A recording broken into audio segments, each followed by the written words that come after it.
Ever wondered which photos are backed up to your Google Photos account? Whether you're using an iPhone or Android phone, I'll guide you through the steps to find out. First, open the Google Photos app on your device. Here's what you need to do. Tap on your profile picture located at the top right corner of the screen. This will open a menu. Select Google Photos settings from the menu options. On the settings page, locate and tap on the backup button at the top. Now here's the crucial part.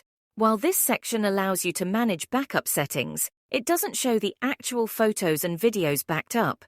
To see those, follow these steps. Exit the Google Photos app and open any web browser on your device, Safari or Google Chrome.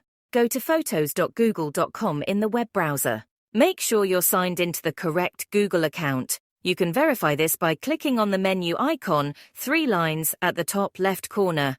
If needed, select your profile picture to switch to the correct account. Once you're on the correct account, you'll see all the photos and videos that have been backed up from your device to your Google Photos account. That's it. You can now review all the photos that are safely backed up in your Google Photos account.